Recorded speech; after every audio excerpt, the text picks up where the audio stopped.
a show that tackles the big issues affecting the BVI and the rest of the Caribbean. Searches for answers to today's big questions and gives viewers a unique perspective on developing stories. Follow the big story with me, Kathy Richards, only on JTV.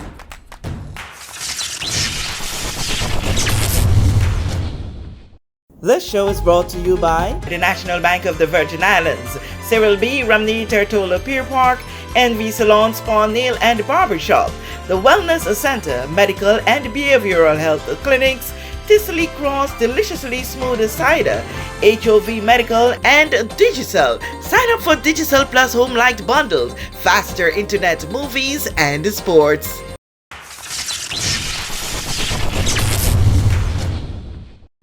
This is The Big Story. I'm Kathy Richards. I want to thank you so much for joining us. And you would have realized that I really love being outdoors, coming to meet our guests where they're at. This time we're way down in West Belmont, and I'm with Mr. Darrell Christopher Sr. Mm-hmm. And when you heard that name, I guess you realized, and for those who know about Mr. Darrell, unlike me, know that he is all about cycling. And we just recently we saw Olympia out there in Scotland doing her thing. We heard of Darrell Jr. doing his thing, participating in that big international meet. And that is what has prompted this discussion here today. It's such an honor to be speaking with you fresh back from Scotland. Yes, it's an honor to be here with you as well. I didn't have a good time there because I've been sick for almost the whole trip. Wow. But I'm thankful that I was still able to do what I need to do to help the cyclists in terms of getting them to compete in their events. Okay. So give us a little background. All we saw and heard is that, hey, we have two cyclists in this big competition. We heard nothing from an association or from a government or from anyone about us having representation in this big cycling meet. Just one person on Facebook happened to see it and shared it. We jumped on it, and here we are. So give us some background. Well, like you said, you haven't heard anything. Let me just say, Paul Underball, most people know him by, he is a Federation PRO. And even when he was contacted to assist the Federation in this role, he did mention that he's not sure if he will have the time to contribute to that particular type of service. Anyway, in saying this, Paul has been very busy. Yeah. And we need to get our calendar of events out there so the general public will be aware of upcoming events and result thereafter. And that's really and truly the job of a PRO. Mm-hmm. Whether it is local or whatever media stream that the Federation has. So sadly, it didn't happen for the World Championship and some other local event as well. But one of our challenges has been getting the proper funding for the World Championship. This World Championship was one of a kind because UCI, who is the world governing body for cycling, they never had such a big event before. Oftentimes we went to World Championship, it has only been the road, what we call the Road World Championship, meaning road bikes. But this World Championship had 13 different disciplines in many different categories, meaning everything from mountain bike, track cycling, and the list goes on and on. 13 different disciplines, over 10,000 athletes.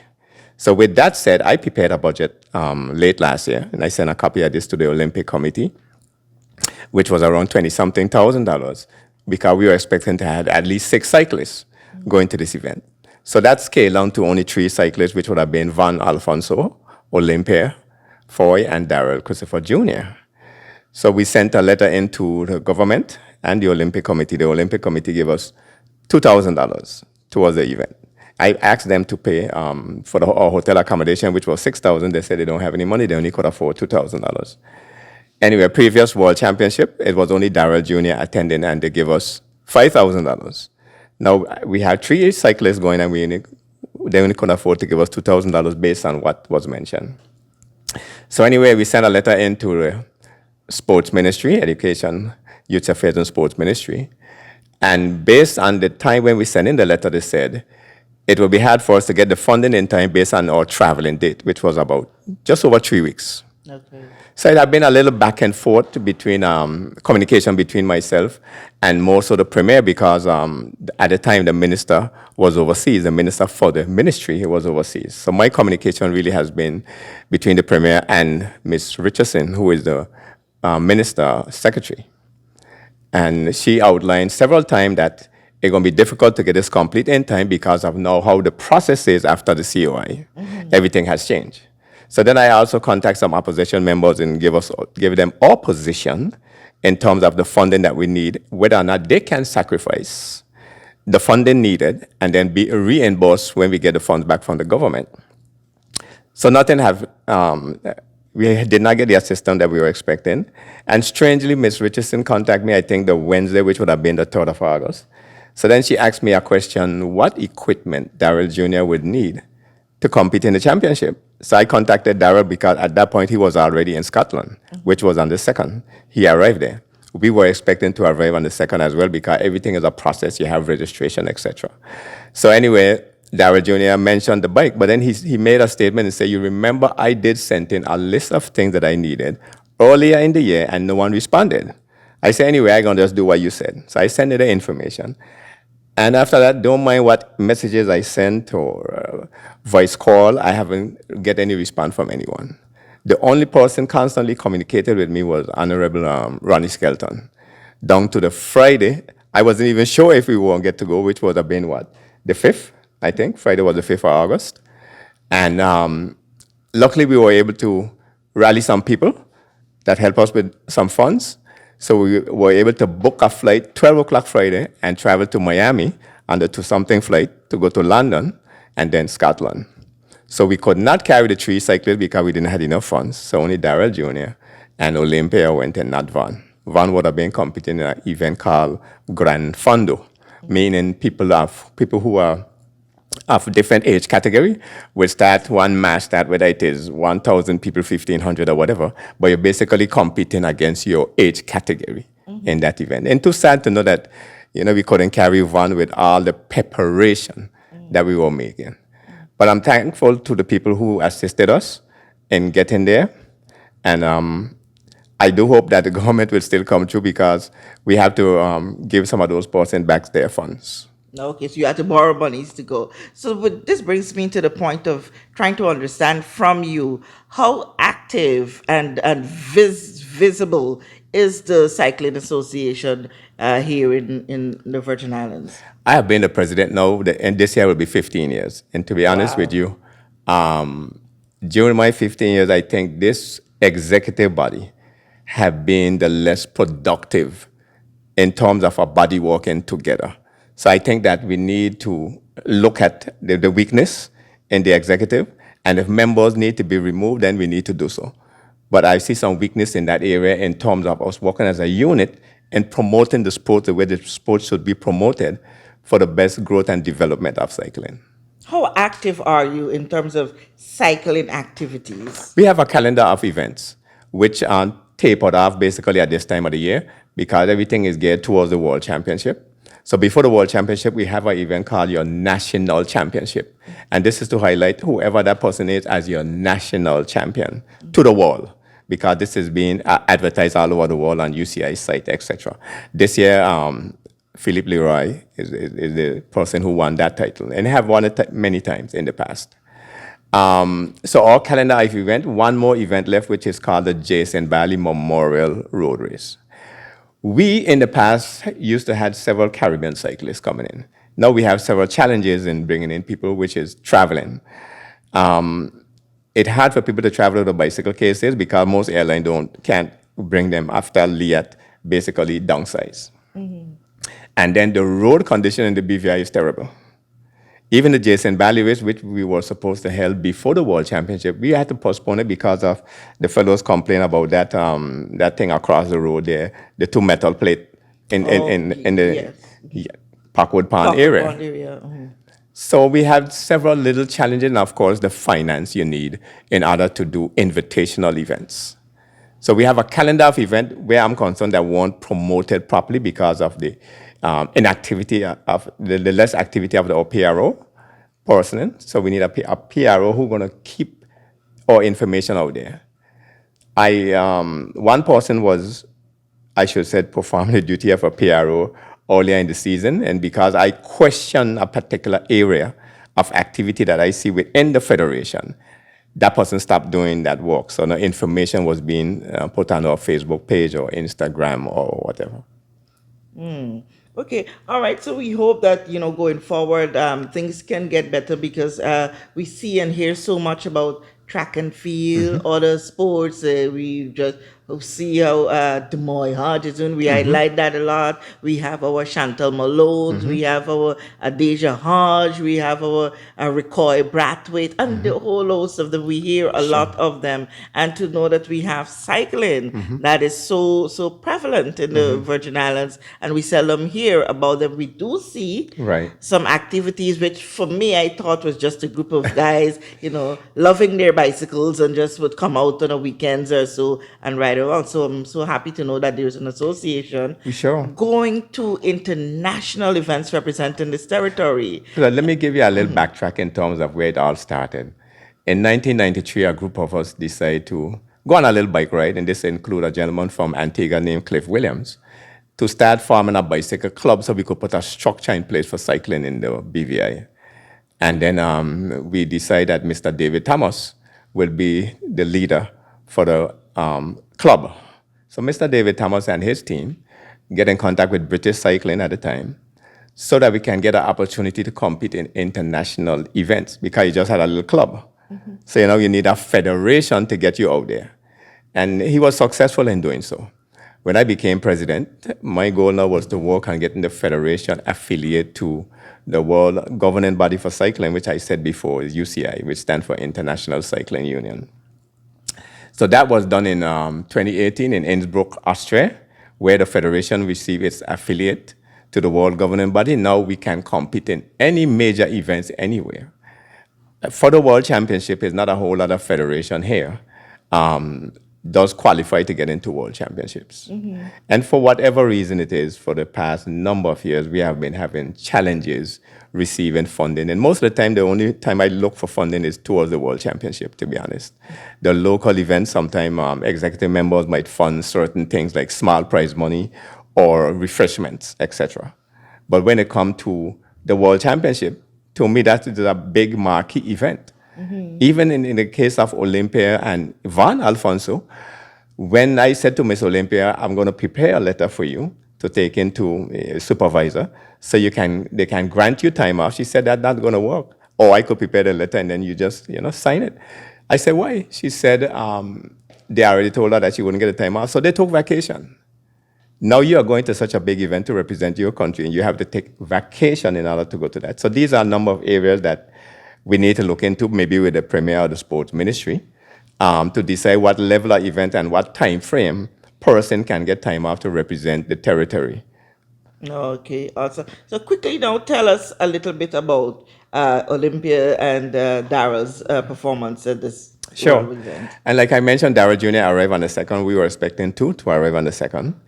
And that didn't happen. And the registration for Daryl Jr. event would have been on the 4th, which was the Thursday.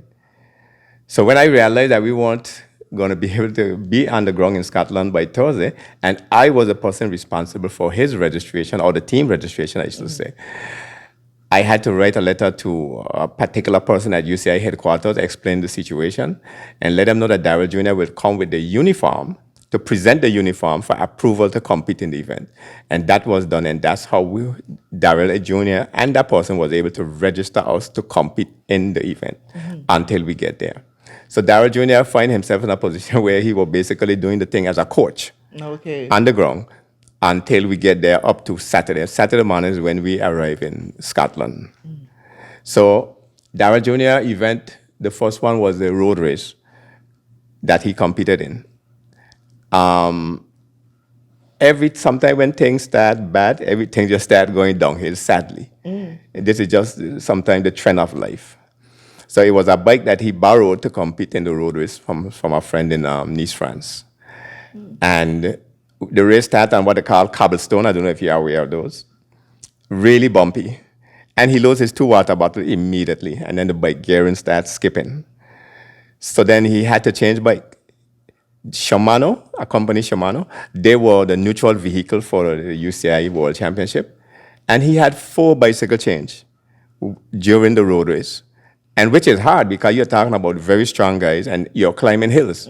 So the last hill to come into town, the town of Glasgow, because the race started in the country, he just couldn't keep up because of every so often he had to stop and change bike. So once you were not in the main pack of riders coming over the hill, you were not allowed to come into Scotland. So it's only, I think, 51% finish out of 100 and something for the men road race. So a lot of pro guys didn't make it over the hill. A lot of amateurs, of course, didn't make it over the hill. So we didn't get to see Daryl Jr. ride more than probably 2.5 hours out of a race that lasted over 6 hours. Oh, wow. Because of all the circuits into Scotland, because of the circuit and all the corners, it was so dangerous they didn't want people to be too far behind. So as soon as you get dropped from the main pack, you get pulled out. Okay. So even some of those who came in with the main group in Scotland, they only lasted 1 lap out of 10 in Scotland.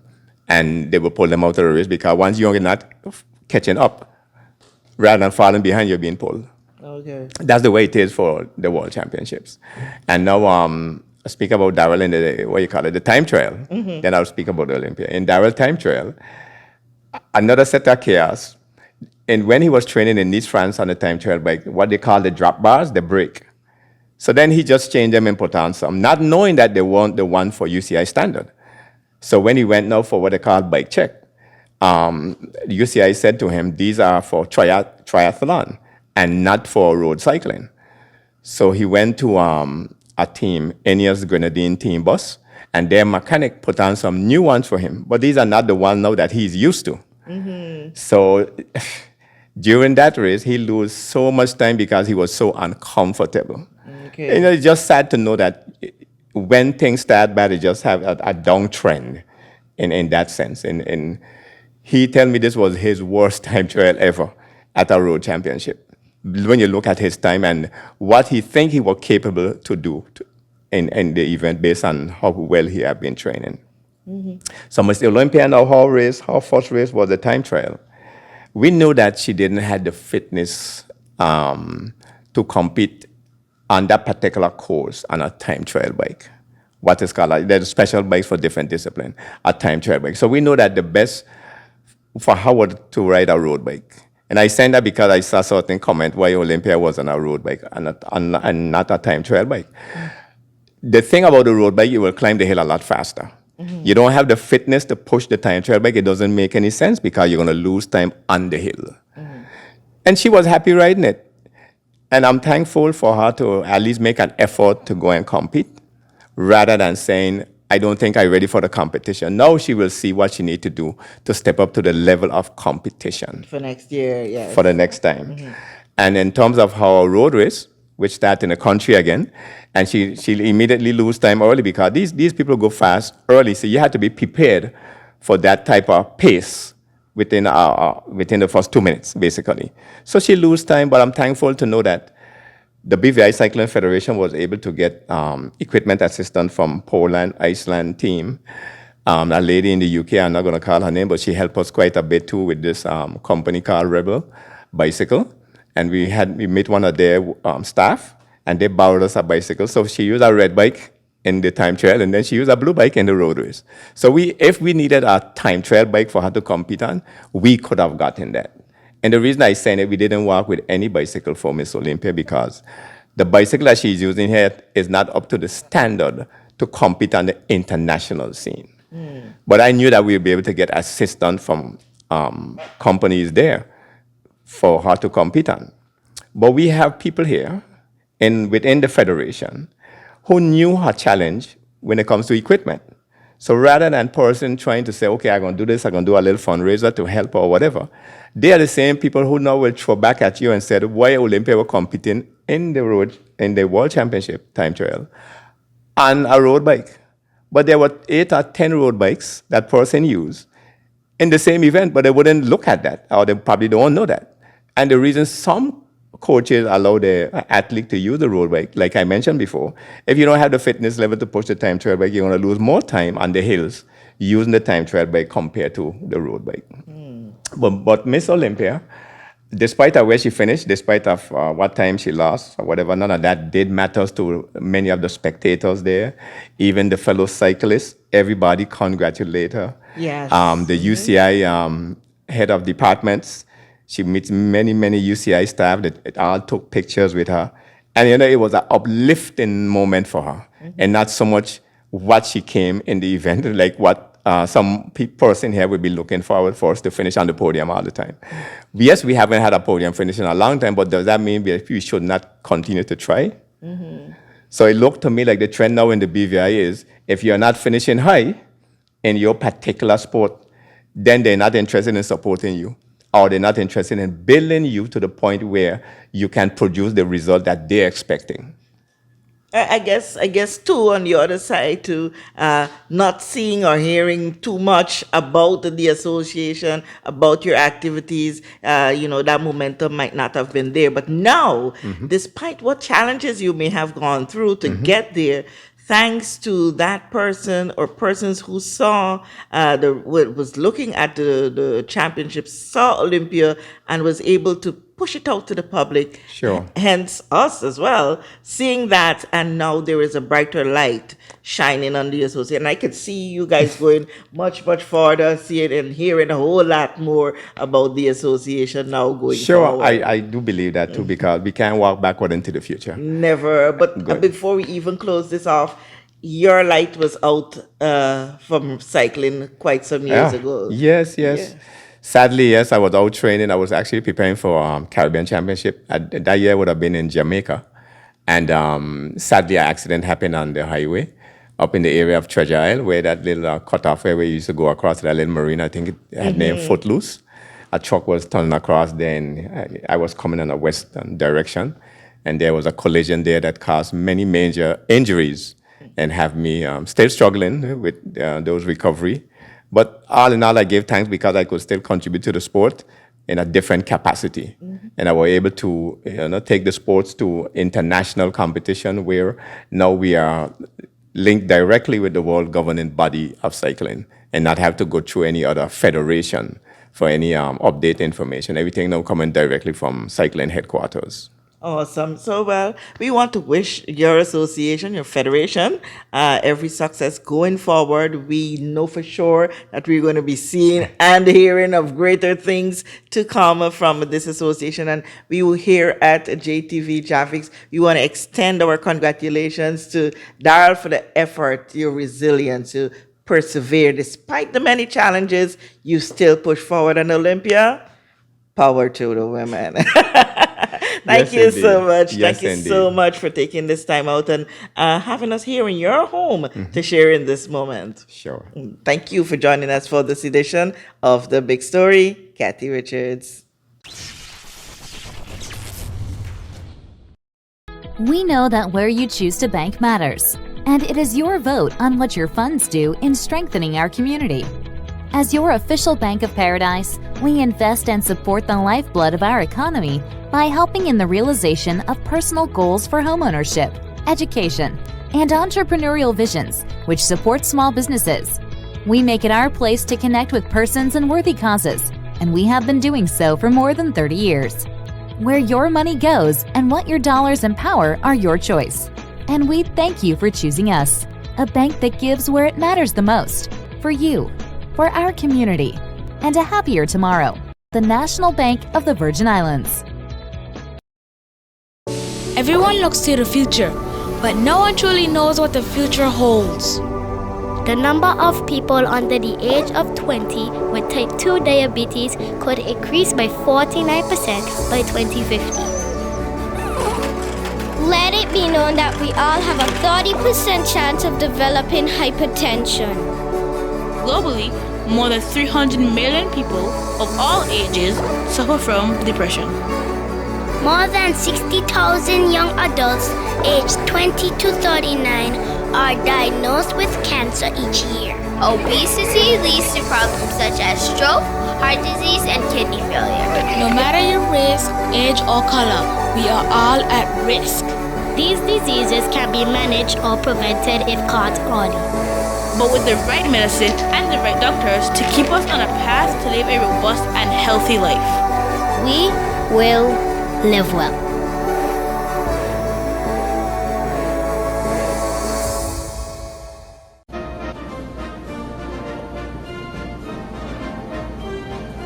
Opiate.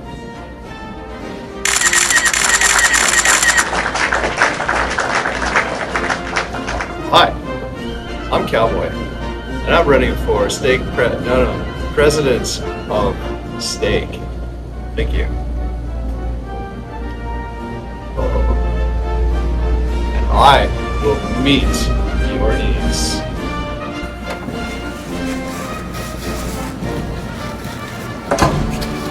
Some bathrooms are so expensive to build, they come with security. But at Staycation Butchers, our meats are affordable.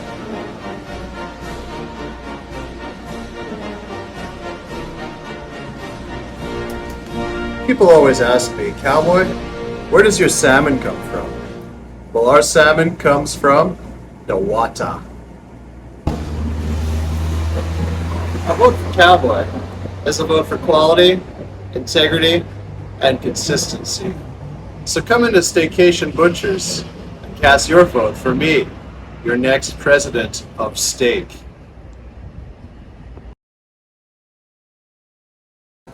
Alexandra Durant approves this message. No, I don't. Plug into Digicel Plus and get even more entertainment with Disney Plus included. The best of Disney, Pixar, Marvel, Star Wars, and National Geographic all in one place. Whenever you want, plug into Plus to enjoy Disney Plus and much more with a home fiber bundle. Sign up today. Digicel Plus.